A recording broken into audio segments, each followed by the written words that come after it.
ایک بزرگ تھے جو فوت ہو گئے، انہوں نے یہ بات مجھے جس طرح سمجھائی تھی وہ آج بھی میں ان کا مشکور ہوں کہ دنیا میں عام قاعدے قانون کے تحت بھی کسی سے کچھ کہنا کہ بھائی میرا یہ کام آپ کر دیجئے، آپ کر سکتے ہیں، ایک دفعہ کہنا جائز ہے، دوسری مرتبہ یاد دلا دینا کہ شاید بھول گئے وہ بھی جائز ہے، تیسری مرتبہ کہنا شرک ہو جائے گا، اور اس میں الہا و زاری کرنا اور خوشامدیں کرنا اور گڑ گڑانا یہ تو شرک ہے۔ تم نے یہ سمجھا ہے کہ تمہارا کام یہی کر سکتا ہے، کام کرنے والا تو اللہ ہے۔ لا فاعل فی الحقیقت ولا مؤثر الا اللہ، حضور نے فرمایا کہ اگر تمہیں جوتا باندھنے کا تسمہ درکار ہو تب بھی اللہ سے مانگو، کسی کے سامنے سوال کا جو ہاتھ جو ہے وہ دراز نہ کرو۔ اللہ نے تمہیں ایک عزت نفس دی ہے، اس عزت نفس کو دہلا نہ بناؤ، کسی کے سامنے جو ہے اپنا ہاتھ پھیلا دینا، اپنی عزت نفس جو ہے تو ختم کر دینا ہے، مت مانگو کسی سے کچھ۔ لیکن یہ کہ ٹھیک ہے دنیا میں کام چلتا ہے۔ حضور کا شکی شان تو یہ تھی کہ اگر آپ سواری پر ہوتے تھے اور آپ کی چھڑی گر گئی تو سواری کو بٹھا کے اس سے اتر کر چھڑی خود اٹھاتے تھے، آپ کسی اپنے ساتھی سے یہ نہیں کہتے تھے کہ میری چھڑی پکڑا دو مجھے۔ آپ کی تو غیرت کا عالم جو ہے وہ بہت بلند تھا، بہت بلند تھا، بہت بلند تھا۔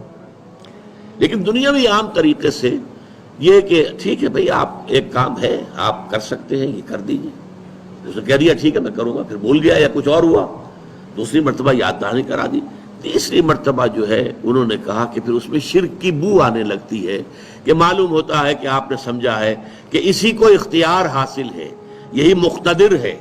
اسی کو آپ کا کام کرنے کا جو ہے وہ پوری قوت اور قدرت حاصل ہے، اور یہ چیز جو ہے یہ شرک کی بو اس میں سے آنی شروع ہو جاتی ہے۔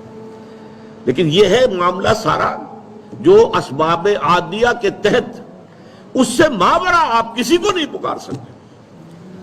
میں معذرت کے ساتھ عرض کروں گا اگر کسی کے جذبات کو ٹھیس پہنچے، آپ شیخ عبد القادر جیلانی رحمۃ اللہ علیہ کو نہیں پکار سکتے، محمد رسول اللہ کو نہیں پکار سکتے، اور واقعہ یہ ہے کہ محمد رسول اللہ کو تو پکارا بھی نہیں جاتا، پکارتے لوگ ہیں زیادہ حضرت علی کو، یا علی مدد، شرک۔ دیکھیے سب سے بات نکتے کی بتا دوں آپ کو، فرشتے کو تو ہم مانتے ہیں نا، حضرت شیخ عبد القادر جیلانی رحمۃ اللہ علیہ کی روح ہے یا نہیں ہے، سنتی ہے نہیں ہے، حاضر ہے کہ نہیں ہے، ناظر ہے کہ نہیں ہے، 100 اختلاف ہو جائیں گے، اختلافات کی تو گنجائش ہے نا۔ فرشتہ ہے یا نہیں ہے، وہ تو فرشتہ تو ہے، آپ کے دونوں کندھوں پہ بیٹھا ہوا ہے، کرامن کاتبین ہے کہ نہیں ہے، یرسل علیکم حفظہ، آپ کے جو باڈی گارڈ اللہ فرشتہ نہیں بھیجتا، لیکن آپ فرشتے سے بھی نہیں کہہ سکتے کہ میرا یہ کام کرو۔ فرشتے کے وجود پہ تو کوئی شک نہیں ہے، یا جبرائیل میرا یہ کام کرو، قطعاً نہیں، غلط، شرک۔ لا تدعو مع اللہ احدا، اللہ کے سوا پکارنا کسی کو نہیں ہے، دعا کسی سے نہیں ہے، استغاثہ کسی کا نہیں ہے،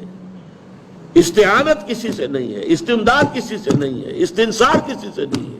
سوائے اللہ۔